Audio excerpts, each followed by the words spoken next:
Hi, this is Bipasha, and I'll be discussing a question from Endocrinology, first year physiology syllabus. This question is borrowed from the pre-test books, and the name of the book is on the slide. So let's get started. A 33-year-old woman visits the office of a family medicine physician. Her chief complaint is nervousness. I'll be highlighting the important stuff so it's easier for us to look for it later. She describes her nervousness as increasing over the past 6 weeks. She says that her children and husband describe her as atypically easy to anger. She uh, loses her temper, cries for little or no apparent reason. All of this points out to mood changes, right? And she has developed a tremor in her right arm. She has lost weight, even though she has not technically changed her diet. And she describes herself as always hot. So this again points out to something related to temperature, problem related to temperature regulation. You observe that her eyes protrude and appear red and inflamed, and she describes them as dry eyes. Your examination reveals asthenia, trachycardia, and pretibial mixed edema. The biopsy of the organ shown below shows an increase in the lymphoid cells. An RF test is completed. To which of the following would you expect to detect autoantibodies within this organ? Your options are C cells, parathyroid principal cells, thyrotropin releasing factor receptors, thyroglobulin and thyroid peroxidase, and TSH receptors. Okay, fine. Uh, these are the lymphoid cells, if you haven't noticed earlier. And yeah, sure, give this a go. Figure out what you want to, find out the answer yourself. Now I'll be discussing it.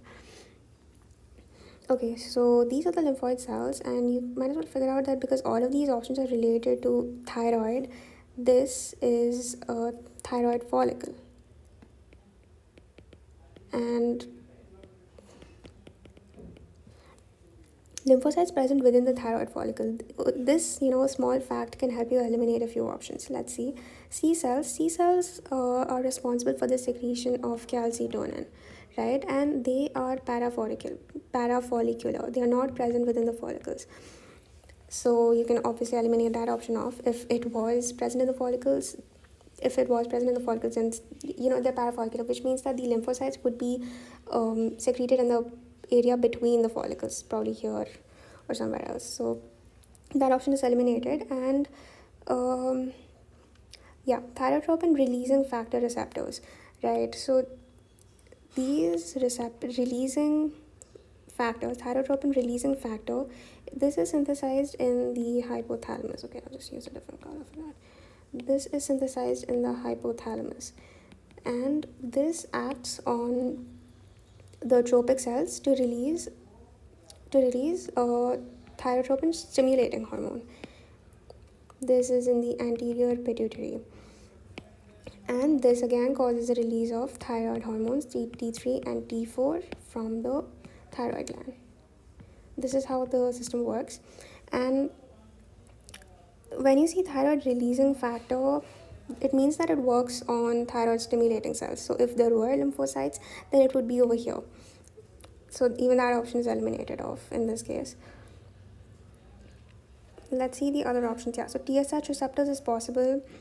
Thyroglobulin, this is also possible. And parathyroid principal cells. Okay, these cells are present in the parathyroid gland, and this is going to be responsible for maintaining the calcium levels in the serum, increasing the calcium levels in the serum. Because if you've concluded that this is a thyroid follicle, then you can eliminate this as well. But I think based on the symptoms, it's more evident and more clear. So let's do that. So let's look at the symptoms. Nervousness, easy to anger. All of this is actually mood changes, right? Easy to anger and cries for no apparent reason. So that is a second symptom. The third thing has to be weight loss. I think another important one over here is trachycardia. The other symptoms are also important, temperature regulation and all of that. But nervousness, mood changes, weight loss, and trachycardia, all of this point out to hyperthyroidism. Because thyroid is sort of responsible for the basal metabolism of the body. So if there is excess thyroid, then it's going to cause trachycardia and nervousness and tremors and all of this. Asthenia means muscle weakness. And yeah, another thing I wanted to point out was mixed edema is usually associated with hypothyroidism. But in this case, you see you have four important symptoms which point out to hyperthyroidism.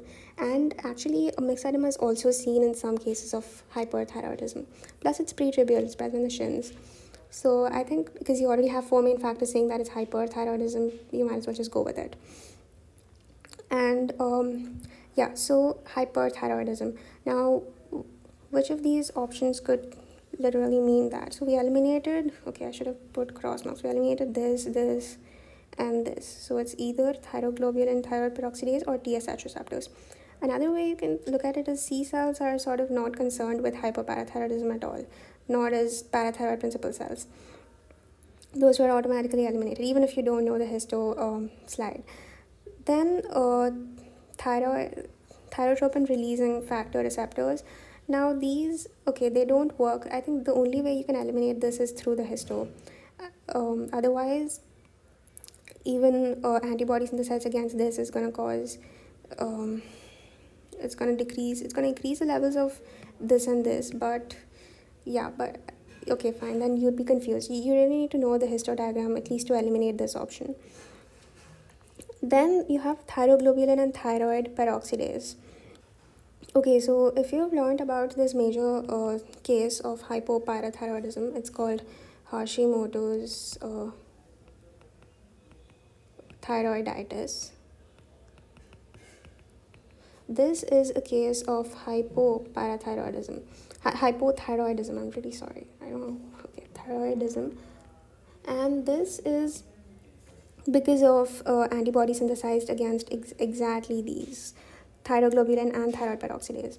And even if you don't know this, you can sort of figure out that thyroid globulin and thyroid peroxidase, both of these are involved in the synthesis of thyroid hormone T3 and T4, right? So automatically, if there are antibodies synthesized against this, it's going to cause a decrease in these hormones. So it's going to cause hypothyroidism, not hyper. So even this option is eliminated out, and the only thing that you're left with is TSH receptors, and that is the answer for this question. This is solving this on the basis of elimination, and this pretty much works for most questions, elimination method. Now you might, okay, another important thing is, what is this condition called? When there is hyperthyroidism caused due to the autoantibodies synthesized against the TSH receptors. This is called Graves' disease. If you have autoantibodies synthesized against your TSH receptors, then the thyroid secretion is, even though there is a lot of thyroid secretion, none of that is binding to TS. None of that is binding to the receptors that is supposed to bind to, right? That's why the thyroid gland is going to produce more of thyroid, and that's going to lead to hyperthyroidism. So that is the answer for this question, and it was a pretty extensive one. I think the important concepts and concern with this have to be this Hashimoto's hypothyroidism. You might want to check out the mechanism of formation of T3 and T4. It's with that iodine release, and then MITs and DITs are formed, and then they combine to form T3 and T4. It's a pretty big mechanism. You might want to check that out. And C cells, the embryonic origin of C cells. The reason why these are located in the parafollicular region is concerned with their embryology. They're derived from a different part than the thyroid hormone and thyroid follicles are derived from. It was there in the pharyngeal aux chapter. And I guess that's it. Thyrotropin releasing, yeah. This mechanism again is one thing which is a feedback loop, right? So T3 and T4 negatively regulate TRF and TSH, whereas this regulation is positive. So those are the key concepts with this question, at least. And yeah, the answer for this is TSH receptors, Graves' disease. That's all. Thank you.